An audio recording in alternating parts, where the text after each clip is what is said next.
I'm joined here by Doug Marrone's friend, former Orange teammate, of course, former Syracuse wide receiver Robert Drummond. And I know you bleed orange. Doug Marrone has made it very clear how he feels about the program. Are you surprised at this point in time that he's headed to the NFL? I'm not surprised, man. It's just Doug had to do and make the decision that's best for his family, and I think Doug made that decision.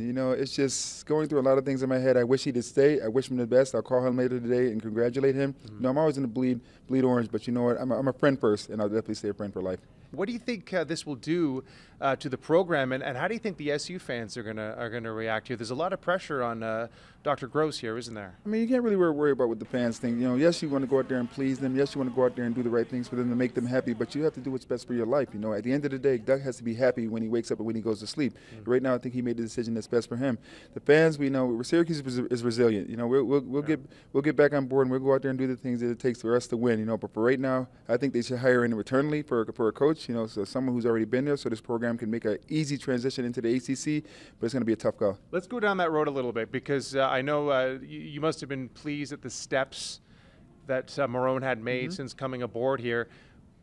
Who do we need to hire here? Who does SU need to hire here to see that this path continues on in the right direction? Because I'm pretty sure you don't think they have to completely blow this thing up and go a different direction. We got to go the Marrone direction. Not at all. We have the ACC looming right around the horizon, and I think for hiring Shaper, the defense coordinator, or Hackett, the old coordinator, some guys are already there. Even Rob Moore, I think would be a consideration. Tyrone Wheatley, someone who's used to doing what Syracuse has done the last 4 years and understands the culture and understands what it takes to get back to what I said before. What they did at the Louisville game. I think that was a transition into them turning this program completely around. So now they just got to build on that. And they're only going to build on that if they hire from within. If they hire an outside guy, a guy who doesn't understand the Syracuse culture, doesn't understand Syracuse University football, we're in trouble. What about from Marrone's standpoint? I mean, heading to the pros now, the Bills want to change in culture. That much is obvious. They do have to blow that thing up and start fresh.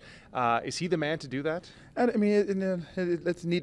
needs to be seen. Right now I'll talk more to Doug later on today and find out what it is that he's probably going to do there, and just to congratulate him, because he's a friend first before all this football and all this coaching and everything aside. He's a friend first, so I'll find out a little bit more. But anything he needs from any former player, any help he knows we're always there for him. And it's just, I hope the future is brighter for him. It's not a new task for him going to the NFL. He's been there before, but being a head coach of an NFL football team now is new horizons.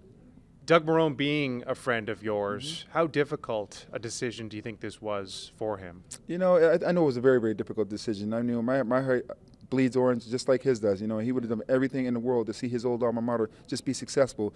But you know what? There's a lot of things that are going on that we don't know about. I can probably speculate and tell you some of the things that went on, but you know what? I don't know, because I was not there. But I know a lot of things that led to him leaving, and it just doesn't come down to him. You have to look at the AD, you have to look at the president, So a lot of things led to his leaving, so just don't fault Doug. He did what's best for him and his family. I know. So you've seen it from both sides, from the college standpoint, and you played in the pros for many years. What is he in for there? Because I know there's a lot of egos, different. There is in college too, but this is a different animal. It is a different animal. They're not young athletes anymore that are playing for the love of the game. I'd say some do, but right now it's guys who are making upwards of hundreds of millions of dollars. So it's hard to really tell these guys what to do when they're tripling your salary as a head coach. And I don't care if you're making $5 million a year. These guys are making $10, $15, $20 million a year. So it's going to be an interesting culture, interesting dynamics. But I think Doug can do the job.